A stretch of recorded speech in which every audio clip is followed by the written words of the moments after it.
What's going on, y'all? Welcome back to another episode. And today is a very, very, very, very special day for everybody, but obviously, especially for myself. Today is my 32nd birthday, bro. This is crazy. It's been a wonderful day. It's been a great day. It's been a great year.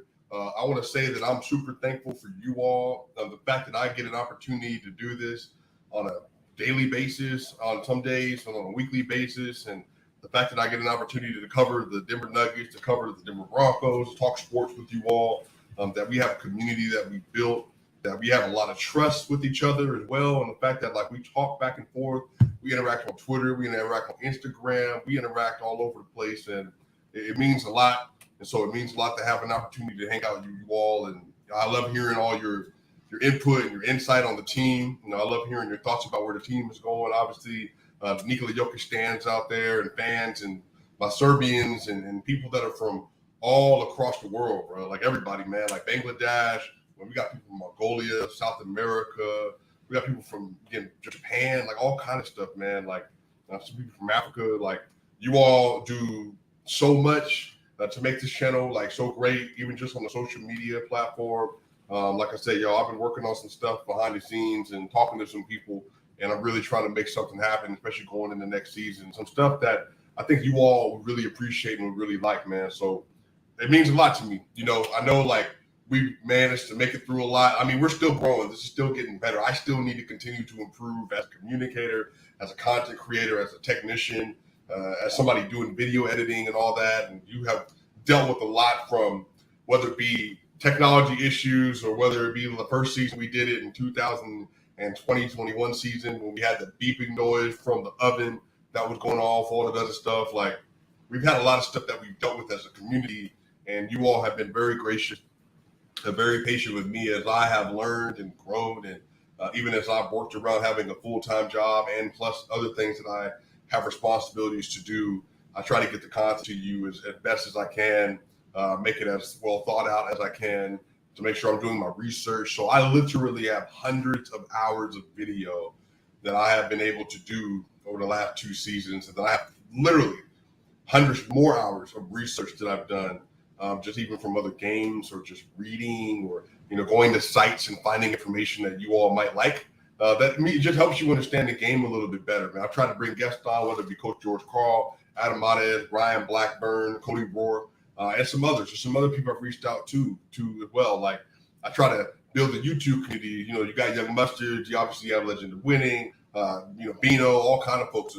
What is it? Pick a Side, all kind of folks, man. We've had all kind of folks that have come across the table, man. And this channel is only going to continue to get bigger. It's only going to continue to get better. And so I'm really appreciative of all of you and the fact that you all are so overwhelmingly positive. And, I already know what time it is, man. We lock in with each other. We ride with each other. So I appreciate y'all. So, y'all, man, it's been a crazy summer. We've had so much stuff going on. The Denver Nuggets have just absolutely loaded up as a team. The roster arguably is the best that it's ever been. Nikola Jokic is off back-to-back MVPs. He's partying in Serbia. He's signing 5-year, $270 million extension. Kentavious Caldwell-Pope. We traded for him with Monte Morris and Will Barton to get Ish Smith and Kentavious. And now Kentavious is not only locked in for next year, he signed a 2-year, $30 million extension with the Denver Nuggets, which means he's going to be in Denver for at least the next 2, if not 3 seasons. And again, he's going to be great as that starting 2 guard. Coach Michael Malone already came out during Summer League and said he's going to be the starting 2 guard. The Denver Nuggets also signed Bruce Brown to a 2-year, $13 million deal with a player option. And we're going to be able to up it up even more, man. So, the Denver Nuggets are taking tremendous steps forward. They're doing what needs to be done, solidify a roster around their big 3. Nikola Jokic, the back-to-back MVP. Jamal Murray, who's coming off an ACL injury, who, is going to look better than ever. And, again, some evidence that with the videos coming out and what coaches are saying, he's locked in, it seems, mentally. And then Michael Porter Jr., who came out in Summer League as well and said that I'm basically 100%. So we fully expect by the start of the season, everybody can be good to go. Coach Michael Malone during Summer League also said that Jamal Murray's going to be on a minutes restriction, at least to start the year. We'll see what happens over the first couple of months. But Jamal could be playing anywhere between about, he said 20 to 25 minutes around games to start. He may not play every game as well.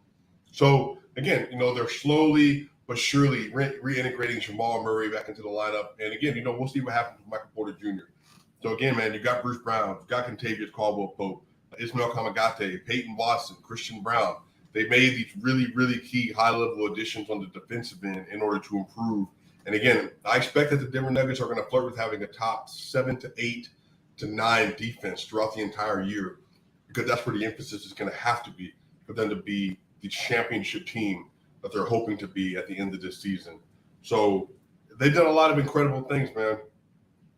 There's been a lot of stuff happening in the news as well. I'm not sure if you all got a chance to see it, but Adam Mares, I'm going to see if I can play the video for you all. I know it's a little choppy sometimes, depending on how the internet service is going, but I'm going to try to play it for you. Adam Mares shared a video that I thought was really cool, really dope. And let me see. Here we go. It's an interview with Larry Nance Jr. And Larry Nance Jr. is going off about the MVP. And he's talking about Nikola Jokic and what is so impressive about his game. And he said that was the best individual performance he's ever seen in his life when Nikola Jokic had 46, 12, and 11. And he had 30 points in the second half on like crazy, dumb shooting efficiency. There was the overtime win that they had. And so he went on this long rant about it, man. And so, by the way, thanks for the happy birthdays from Montenegro, from Serbia. I see y'all. Everybody in there saying happy birthday, happy birthday. I see it. I really appreciate it. It means a lot. It means a lot. Let me try to play this. See how it goes.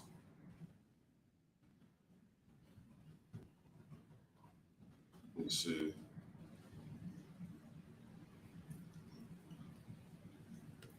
Let me know if y'all can hear this, by the way.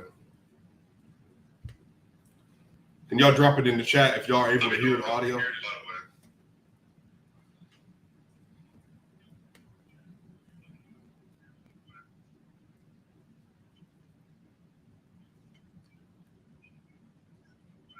Let me do this. Make another edition real quick. This is what happens when you try to get fancy on here. All right, let me see. All right, hold on, everybody. I get it. Let me fix the audio. Sometimes we acting up.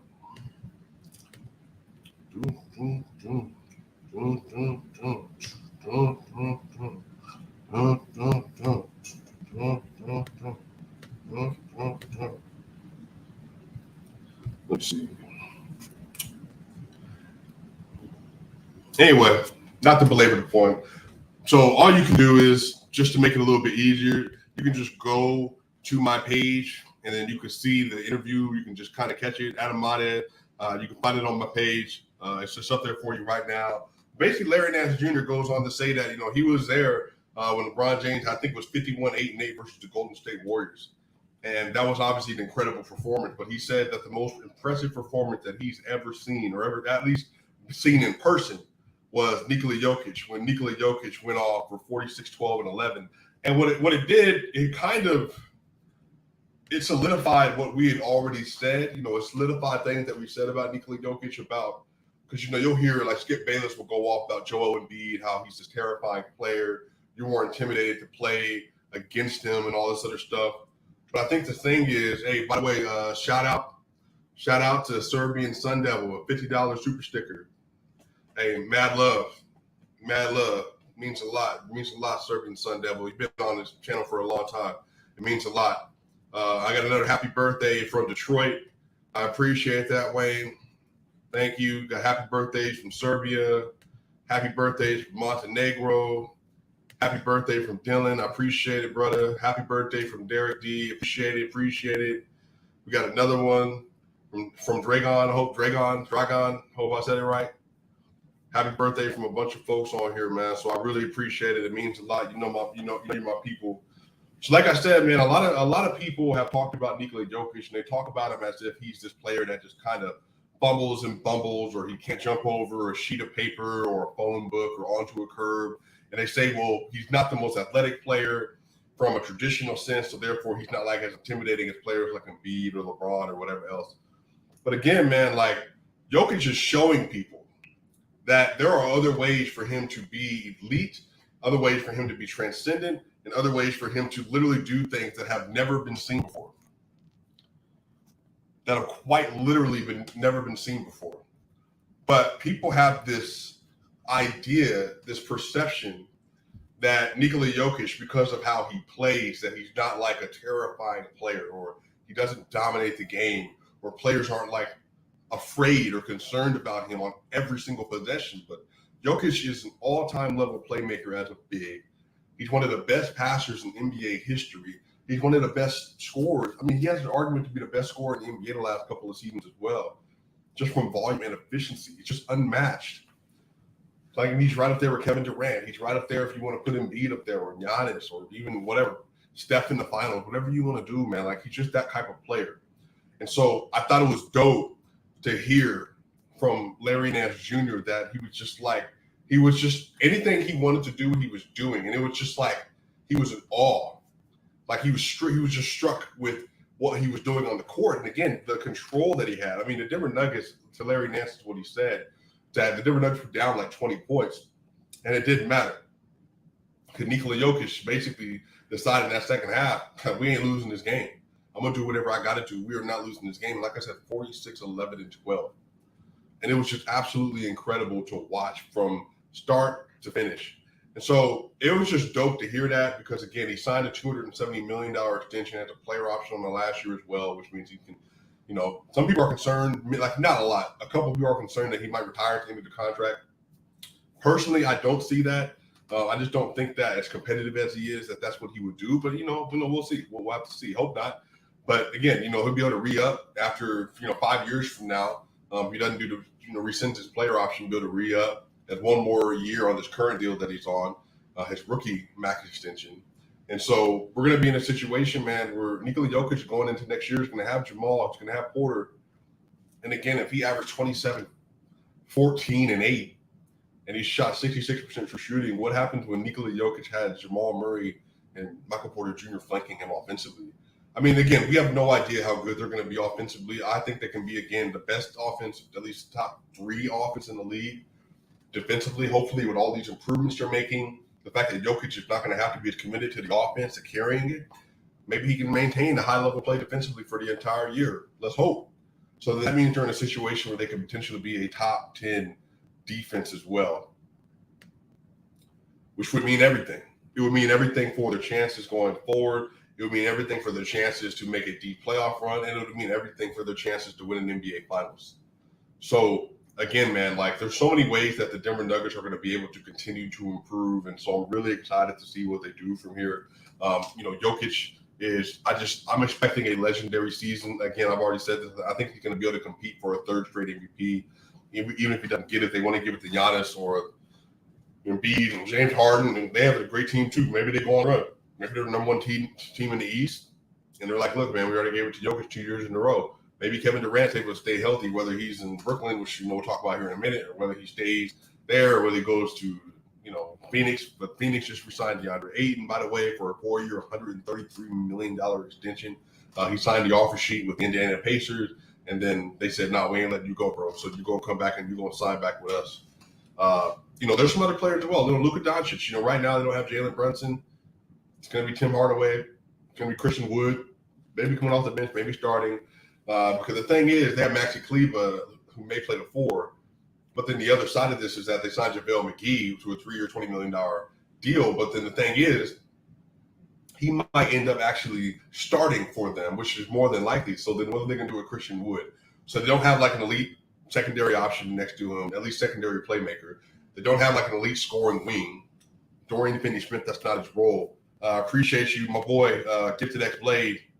Shout out to Gifted, man. Go follow his content as well. Shout out to Gifted. What are the Mavs going to do? So maybe because his usage is going to be out of the wazoo, they're going to try to get him the MVP because of numbers. There's all kind of stuff. So I think Jokic has a legitimate argument to have 3 straight. I think he's going to have the best defensive year of his career. Even if he takes a step back from the scoring standpoint, having more help on offense. It's going to allow for him to be fresher, to get more energy, and to be able to stay more committed to defense throughout the entire year. So, we'll have to see. I think the Denver Nuggets are going to be an elite team. I think they're going to be pushing for 57-plus wins, 58, 59. Again, everybody plays at least 60, 65 games, 70 games, maybe even 65. Let's say to be safe, 60. Hey, man, like I said, man, like, what is the downside to the roster? Back up big, but it's not wings. Because, again, now you got Aaron Gordon, Kentavious Caldwell-Pope, Michael Porter Jr., you got Bruce Brown, Christian Brown, Davon Reed, and Peyton Watson. Now, all of a sudden, you're stacked at wings. We went from the Denver Nuggets not having any wings, now they're stacked at wings. So you couple all this stuff together, the Nuggets have a chance to make a real serious run. We already talked about this, but the lineup combinations, Murray, KCP, Gordon, Bruce Brown, Jokic, Murray, Bones, and then you put KCP in at 3, and then you put Michael Porter Jr. into 4 with Jokic. Matter of fact, maybe you want to take Jokic out and you want to run a small lineup with heavy switch. Then you put Aaron Gordon down at the 4, throw Aaron Gordon down at the 5, Michael Porter Jr. at 4, put Bruce Brown in at 3. Maybe you run it that way. There are going to be so many different options for the lineup variations they're going to be able to use that they simply, because of the health, they couldn't use last year. Jeff Green started 60-plus games for the Denver Nuggets. That was never the plan. So now Jeff Green goes from starting to being on the bench. So Bones Highland, Bruce Brown, Jeff Green, Zeke Naji, Davon Reed, Peyton Watson, Christian Brown, maybe it's Mel Kamagate. So a lot of different variations there. So I'm really excited, man.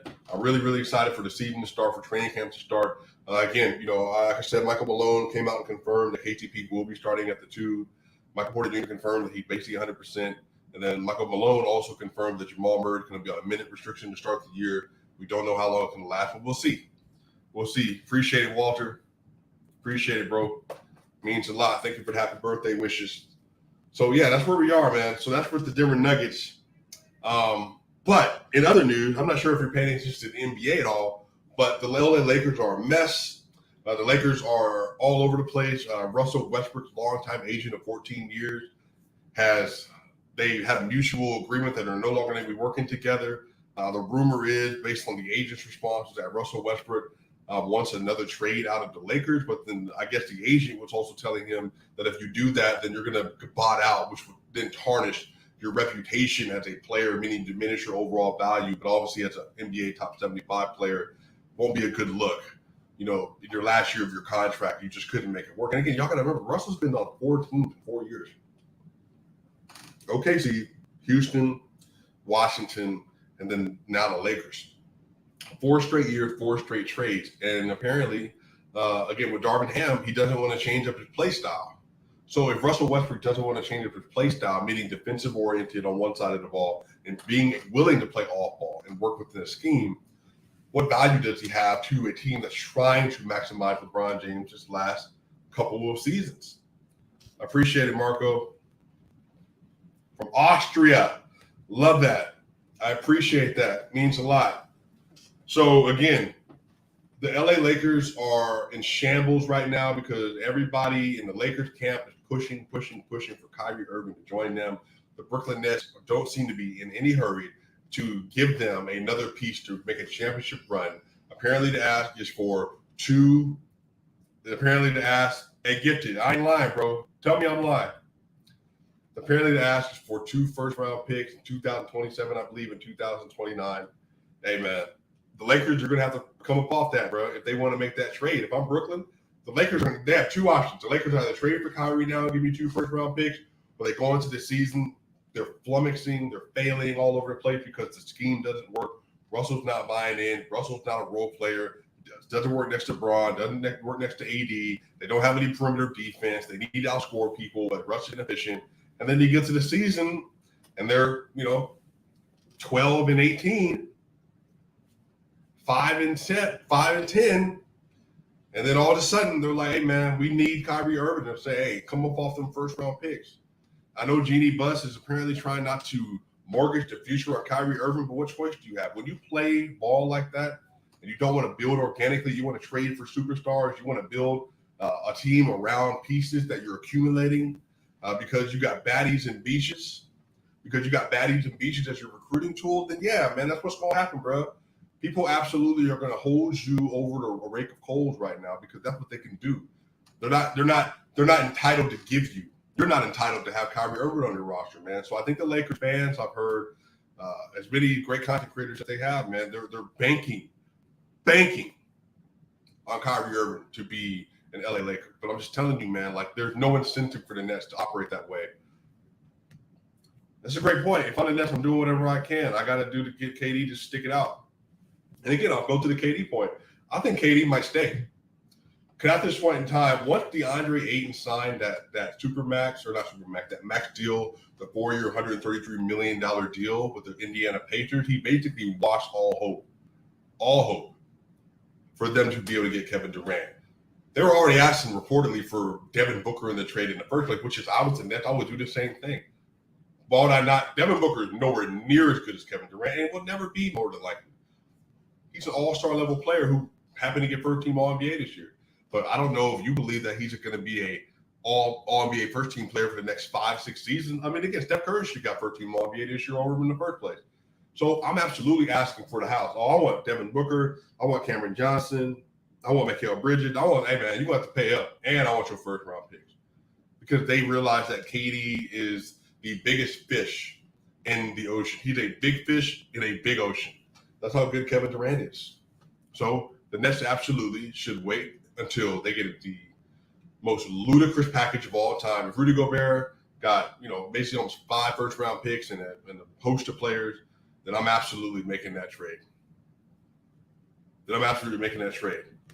And so there's no team that can trade for him, to be honest. Value too high. I trying to trade for Jokic. Well, here's the thing. KD, you make the trade in order to get him on a contender. You give away some of your tertiary pieces, and then you put him next to your other superstar, and then you hope for the best. Like, again, the Warriors did it. They gave Jordan Poole, Jonathan Kuminga, Moses Moody, the first-round picks. Yeah, you know what? Do it. And then you got Steph Curry, Klay Thompson, Draymond Green. Hey, man, call it a day, bro. Call it a day. There's basically no one that's going to beat you in a 7-game series. But again, if you're a team of the ilk of like Miami Heat, you got to get Bam Adebayo. I'm not doing that. Phoenix Suns, you got to get Devin Booker up, who is your hometown kid, meaning hometown kid in the sense like you raised him in Phoenix and you watched him blossom into this player. Yeah, it'd be hard pressed to get rid of him as well. Kevin Durant's 34 years old. He's injury prone. Is he going to play consistently? Is he going to want to play consistently? Is he going to love it here? We're not going to love it here. There's a lot of things to be concerned with there. So I do think that if I am the Nets, I'm maximizing the trade offers. I'm waiting until teams start, some of these superstars, some of these contenders are going to start falling. They're going to start falling in the regular season, and you're going to have teams like, oh, bro. We didn't want to make the trade because it was too much to pay, but we need Kevin Durant because I can't let my superstar not make a final run or make a deep playoff run. And right now, we're struggling. So, I mean, if the Denver Nuggets did it, man, like I said, I think the only scenario where Denver would do it if, like, again, trade deadline, Michael Porter Jr.'s played like 40 games, 35 games, and he basically looks like incredible. He's completely healthy. And then it's like, oh, wait, why didn't we make this trade earlier?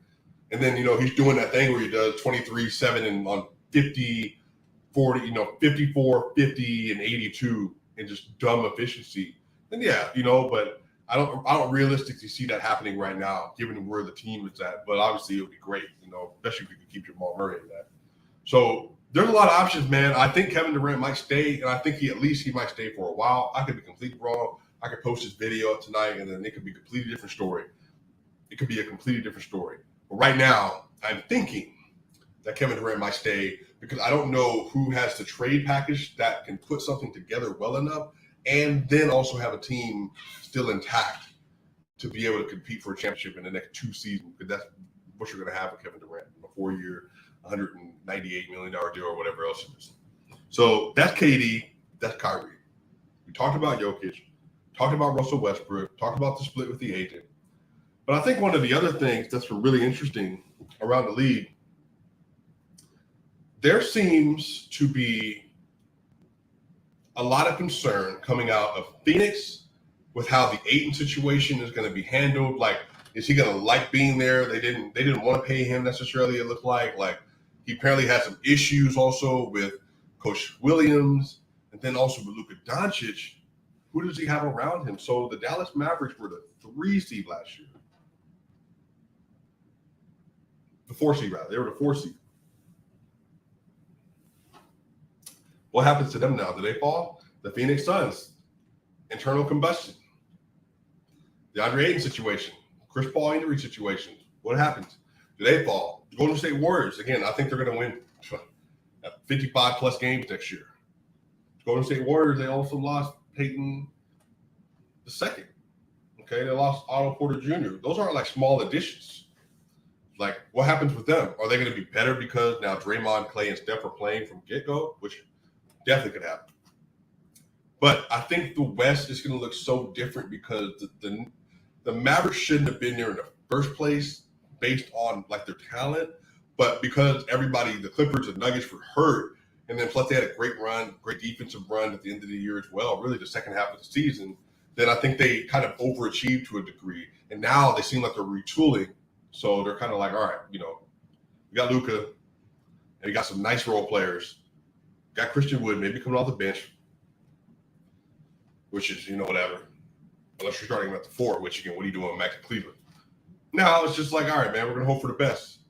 But I'm just like, okay, all right, so the Suns dropping, Mavs dropping, Utah dropping. That's 3 teams. Utah, Mavs, Suns. All 3 teams that were in front of the Nuggets, injured Nuggets. And they're all probably getting worse. Yeah, man, the Nuggets absolutely could be the number 1 seed next year. So could the Warriors, though. And so could the Clippers, if we're being completely honest with each other. I think the Clippers have an incredible roster on their side. Matter of fact, I'm going to pull it up for you because I did a roster comparison with the Nuggets and the Clippers, and then also with the Nuggets and the Warriors, just so that people could see what the teams are looking like. But also, these are the strengths that the Clippers have, and the Warriors have. The Clippers have a team that ostensibly can compete with anyone. I mean, really, so long as you don't have an elite big versus the Clippers, I mean, they have a chance to be able to cook anybody. Anybody. So here is the overall roster. Let me separate this real quick. Here's the overall roster so you all can see it. Share screen.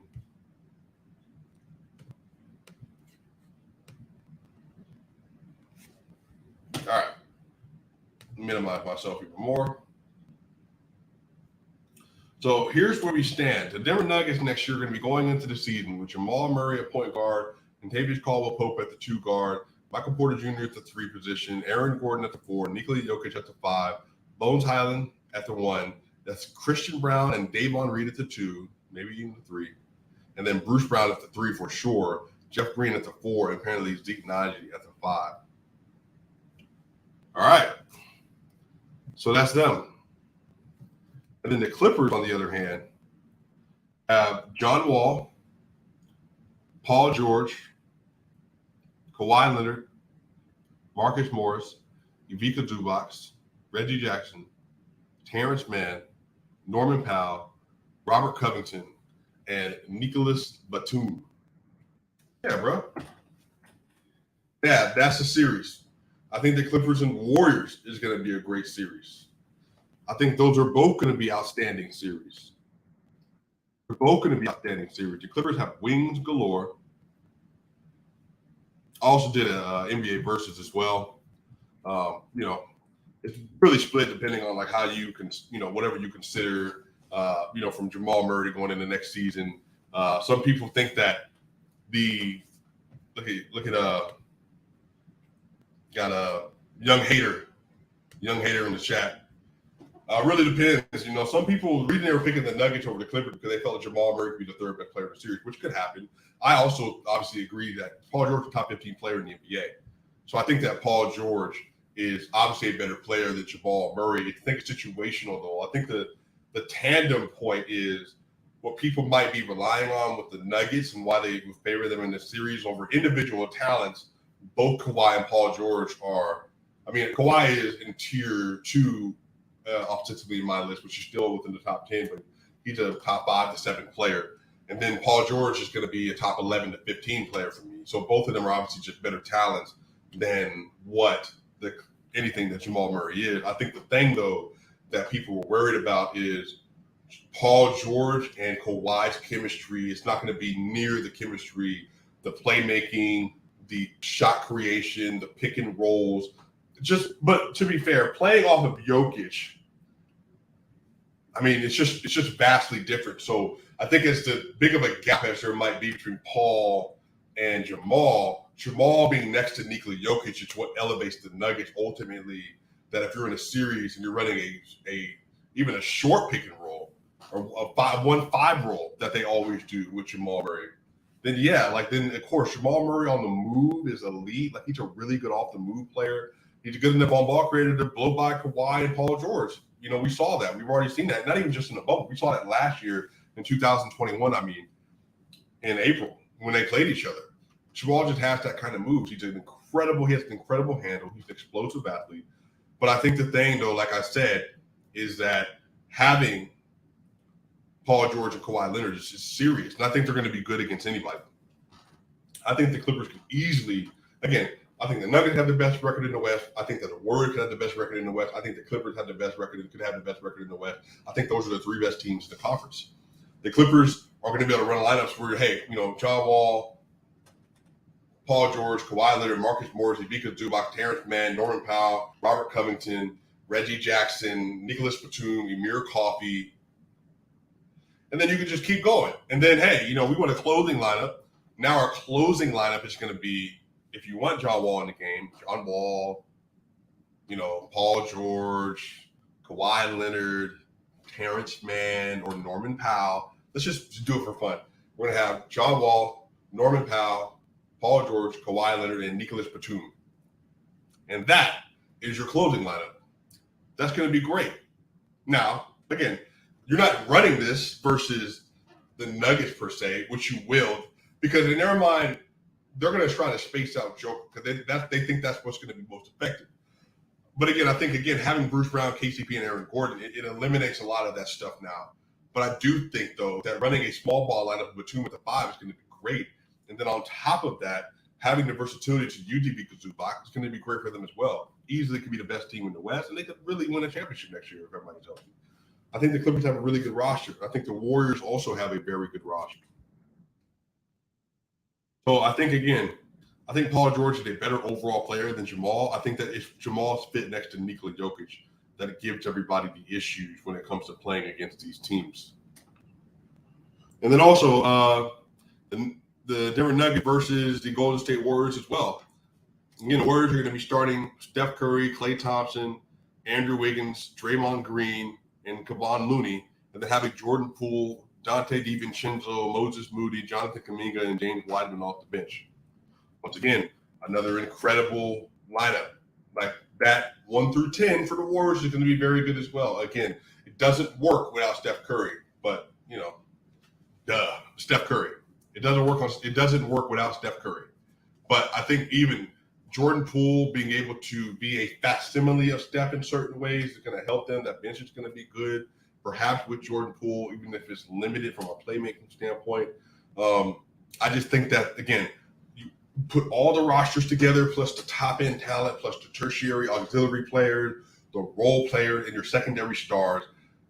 The Nuggets have the secondary stars of Jamal and Michael Porter Jr. And Michael Porter Jr. could easily be an all-star next year. If he's fully healthy, once again, I just think people are missing that, they have a 123.9 offensive rating in 774 minutes, 2020, 2021.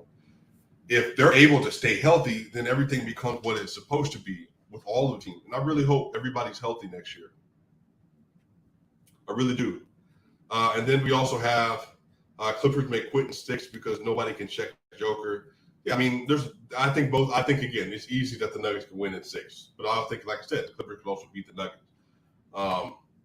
Said put Batum on him. On who? On whom? Batum on Jamal Murray. Brown on Joker. Who's Brown? I don't know who that is. And then the Nuggets have a chance to be a historic offense this year. Yeah, easy. Easy. It's a gift that can play. I mean, again, like I said, I think with the defensive pieces, They're going to have the capability of perhaps being a top 10 defense. But I think people just need to realize the Nuggets had a top 10 defense in 2018-19 when they had Jamal Murray, Gary Harris, Will Barton at the 3, not a great defender. And then also having Paul Millsap and Nikola Jokic. But on the bench, they had Torrey Craig, Mason Plumlee, Monte Morris, and who was the backup for 2018-2019 season? Who's the backup for that year? I know some of y'all remember. Juancho Hernan Gomez. So again, man, like I think defensively, this team has more potential than that team does. So we'll have to see offensively. Like I said, I don't think anyone's stopping the Nuggets. No one's stopping the Nuggets offensively. There's no putting Jokic in a bind anymore, and then there's no putting Jokic, Murray, and Porter in a bind. And then even just having Jokic and Murray, there's no putting them in a bind. So, all right, go ahead. Run box and one like the Warriors did versus Jokic last year when it was Monte Morris and Will Barton on the court. All right, one box and one where you had Jamal Murray and Porter Jr. on the court. You're not doing it. Run 2-3 zone. You're not running 2-3 zone next to Jokic anyway, but not with two elite shooters on the court. So, yeah, y'all have Bo Cruz. Facts. The Nuggets have Bo Cruz. That's right. They sure did. Yeah, man. So, we'll see. Y'all remember the last time we played the Clippers and both teams were healthy, right, with AG? Yeah, man. Again, go watch that film, man. Aaron Gordon was playing great defense versus Kawhi.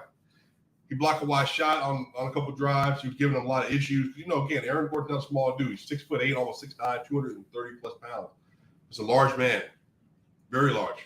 So I do think he's going to be good. Again, relative to what Kawhi normally outputs and the ease that he puts it out, having Aaron Gordon, KTP, and Bruce Brown to deal with, like I said, even if they run a small ball lineup, or they run to say John Wall, Norman Powell, Paul George, Kawhi Leonard, and Nicholas Batum, again, Murray, Bruce Brown, Kentavious Caldwell-Pope, and Aaron Gordon, and go lock up. Switch everything 1 through 4. Call today. I'll live with Jamal Murray on Kawhi Leonard if that's the end result. You know what I mean? Like, it is what it is. You can't stop him all the time. They're going to get in advantageous positions. But Jamal Murray at 6'5" as a point guard is going to give him a lot more issues than most of the point guards will be able to give him. And he's, he's an average to plus defender. Obviously, coming off from the injury, we'll have to see. But again, 18 months outside the injury, and then next year, by the time next year in playoff come around, will be 2 years removed from the ACL. So he'll be fully healthy by that point in time. Somebody said Clippers and Nuggets might be the two offenses, their top two offenses. Yeah. Yeah, I mean, the Warriors are going to be there too. I think Phoenix is going to be there. Dallas should be there. But yeah, for sure. I think they can be a top two offense. Another question is how you feel about the top three in the East outside of Boston, Philly, and the Bucks. Out of Boston, Philly, and the Bucks. Yeah, I think the Bucks, just because of Giannis, can have to be the best team in the East. But I think Philly made some great moves, man. Like, I know people don't necessarily love Philly in this section, but again, having a chance to be able to run out James Harden, Tyrese Maxey, Tobias Harris, if he's still on the roster, we'll see. I don't know who's going to take him. But then also, man, like they made some great defensive additions this year.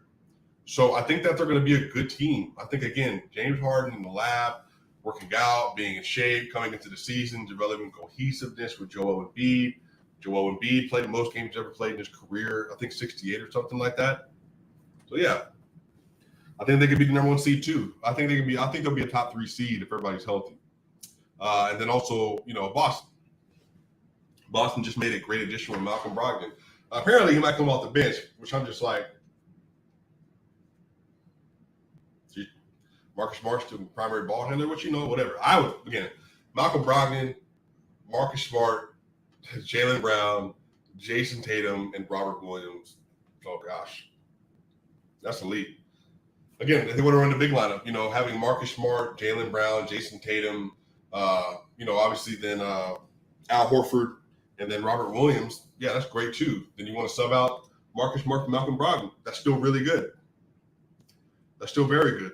So I think they're going to be great teams. Let me see. Yeah, Jokic obviously, whatever.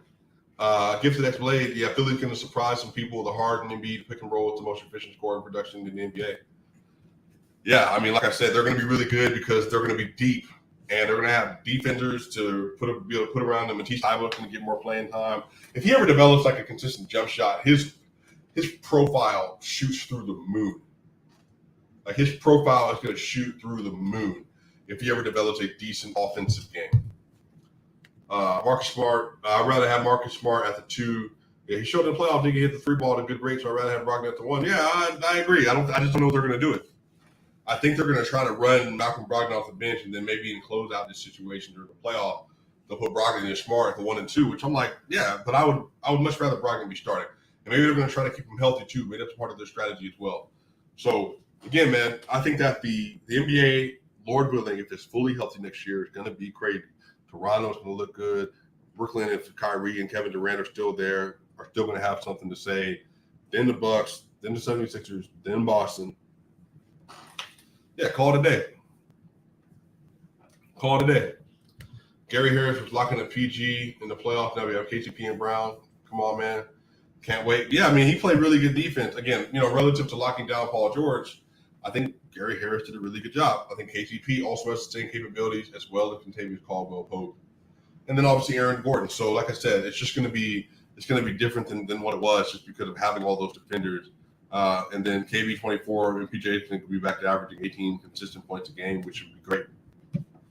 If he does that, if he's averaging 18, 19 a game, then again, like I said, on jump efficiency, then he's really a 20-plus points per game scorer on more volume. But I just don't know what the volume is going to be like. So we'll have to check that out, y'all. But look, man, this has been a great episode, y'all. This has been a great day. Again, appreciate the super chat.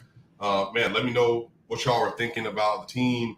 Drop your comments in the comments section. Whatever you think about what's happening with Russell Westbrook, Kevin Durant, Kyrie Irving, the Denver Nuggets, the Clippers roster, the Warriors roster, Boston's roster, Philly's roster, the Miami Heat. Maybe they continue to do it. Get it done. Oh, my gosh. Gifted X Blade. Losing Facu is big for team chemistry, sadly.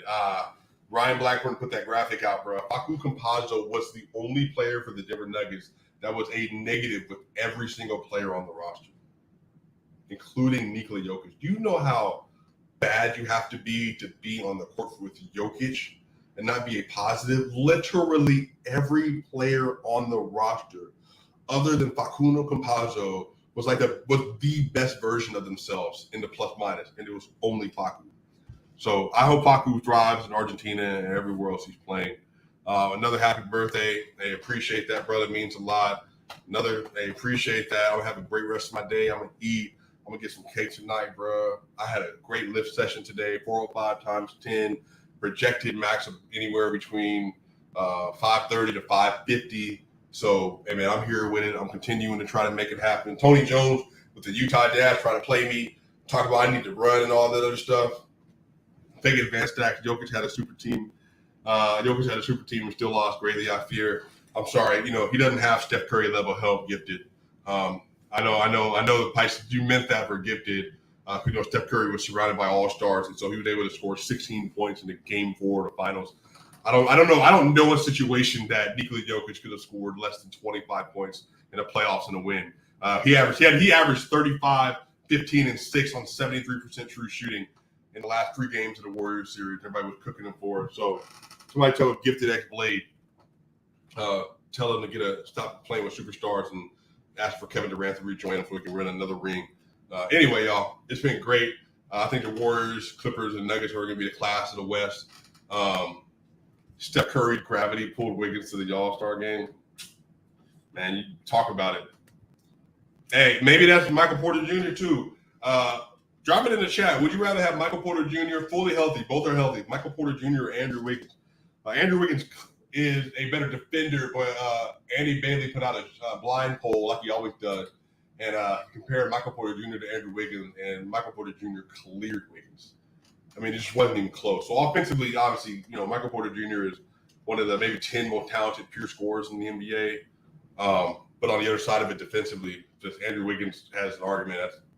Was he the best wing defender in the NBA last year? I mean, could have been, especially in the playoff. I appreciate it. Another shout out, another happy birthday shout out. I appreciate it. Y'all, by the way, I will do a video every single day this week because there's 2 things. One, I want to give y'all some great content. I'm going to try to do a consistent time around this every day. But also, 2, again, there's some things that are behind the scenes which might require that I be making content on a daily basis in the first place. So, hey, man, trying to turn up for y'all. Y'all my people, y'all. Hey, appreciate the happy birthday. Swipe again. Y'all are amazing. You make everything worth it on this channel. Y'all make it all great. I can't wait. I cannot wait, man. I appreciate it. Another happy birthday in there. Appreciate it. There's 22, 12, and 10 on the first seed of 60 plus. Well, yeah. If Jokic has 22, 12, and 10, and he's shooting 70% true shooting next year, they're not going to be able to keep it from him. So, absolutely, y'all. Shout out to y'all, man. Swipe again. We out.